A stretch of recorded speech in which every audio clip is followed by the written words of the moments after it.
Yeah, I'm excited for this one. We have Princeton Paul's. National Rowing Association and St. Paul's School. Mercer. So Princeton are the crew that the boom's just flowing over. St When I Paul's see are that the you beaten are finalists both last year, but straight National and Schools ready, winners this year, I will start and you like strong this. favourites, I think, to take this race. Attention. But Princeton, they've done fantastically well Go. to get to this stage of the race, and Get I ready, just please. love the ethos of this. They finished 5th in the U.S.A, I believe, in the U.S. national trials. So St Paul's finished first over here, but that rowing club, they row on Mercer Lake, just by Princeton there in New Jersey. And it's a very inclusive rowing association. They have a lot of different levels, and they get a lot of volunteer coaches. Nobody misses out if they can't afford to pay fees, and it's got such a great ethos. Yeah, it's also one of the two places where a World Cup has been held Oh, that's true, actually. Yeah. in the United States. I should say. Here we go. Go. The start of the heat of the Princess Elizabeth Challenge Cup between St Paul's School on the left of your screen and Princeton on the right of your screen. Yeah, I think both of these are two strong schools, but as you said, that St. Paul's School has been showing really good form this year, winning the National Schools Regatta. Charles Huckle, the 17-year-old in the stroke seat. A lot of responsibility for the 17-year-old in the stroke seat there, Akil. Yeah, I mean, you've got a crew behind you that are all your mates, and I think that it's virtually the same boat that finished, except for their 5 seed. So let's have a look at St Paul's. They look really good. It's hard not to have your eyes drawn to the big 5-man in the St Paul's boat. Al Cardogan, more of him on the way down, still just 17 years of age, and he looks really smooth and fluid, doesn't he? I mean, he's a big guy, but he moves easily, that 5-man. Yeah, he's rowing really well, and he's in that 6 seat, so he's in the engine room, and so a lot of people see rowing and they think, oh, everybody's doing the same thing, and what happens is there's actually different technical skills that are required for each position in the boat.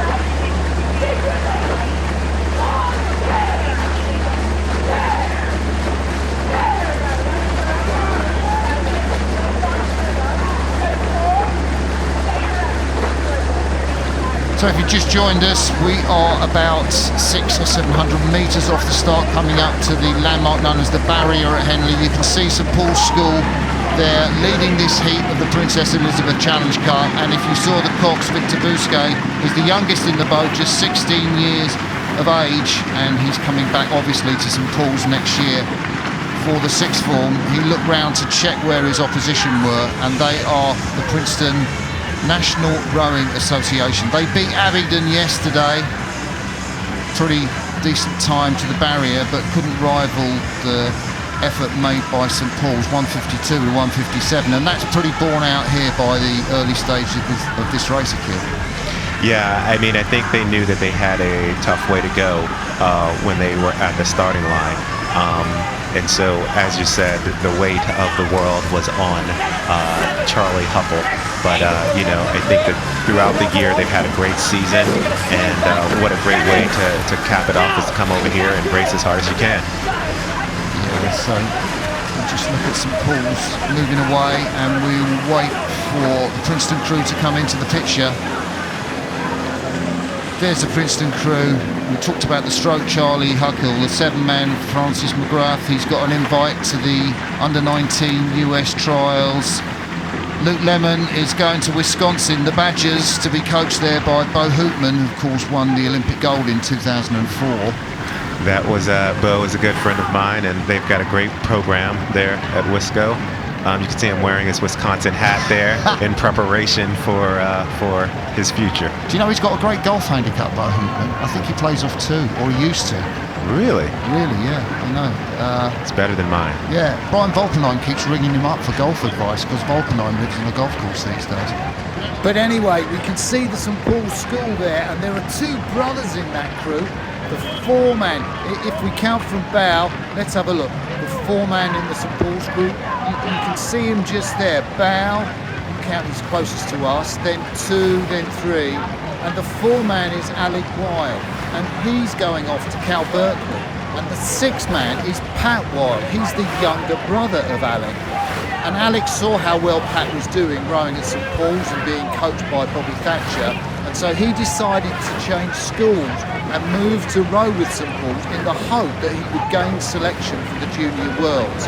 And look what's happened. He's rowing in the first day with his brother. What's not to like? Yeah, I think it's a special thing to be able to compete with one of your siblings. And, you know, it's interesting to think about, you know, all of the coaches that I see over here from the U.S. At this regatta, opportunity to see some of the great rowing at the junior level in the UK. Yeah, and it's interesting. I was talking to Josh Butler, who's my colleague at Hampton School, did a great job with Hampton School First Aid this year, and he looked at St Paul's, you know, earlier in the regatta. He said, I haven't seen them row better this year. And, you know, they won the national schools, but Bobby Thatcher admitted it wasn't great. You know, they won on a bad row. Here, they're moving much more sweet, and the challenge has been much greater for the St Paul's school crew. Yeah. They're getting some good run out of the boat right now. That's you know, we talk about run in the boat, and that's how far can you push the boat each stroke. And I really like the way that they're calm and relaxed. And here we have a shot of that Princeton National Rowing Association boat. As you can see, their big five-man Luke Lehman with his Wisco hat on there, rowing full tilt. And the thing is, I mean, it's interesting. You know, there are all sorts of rumours about the average erg score of this age. You know, it's rumoured that it's the average score is under 6:10 for 2,000 metres, which is like, I mean, certainly no junior eight would have that really, and you know, many club eights wouldn't have that. Yeah, that's pretty impressive. The lad in the 5 seats, out Cardigan, broke the under-16 world record for 5K in February this year. And the indoor rowing machine taught a 15:52, which is pretty phenomenal if you know about scores on the rowing machine. Yeah, I mean, I think the great thing about this crew, though, is that they've been able to translate that power onto the water. Totally, and that's all down to their coach, Bobby Thatcher, the legend that is Bobby Thatcher, silver medalist in the 1999 World Championship with the British A. St Paul's come up to take the win in that heat of the Princess Elizabeth Challenge Cup from Princeton National Rowing Association, who bow out of the competition with a lot of honour. No disgrace to lose to a crew like St Paul's. Yeah, great rowing by that St. Paul school. As you said, some big ergs, but also some very skilled rowers.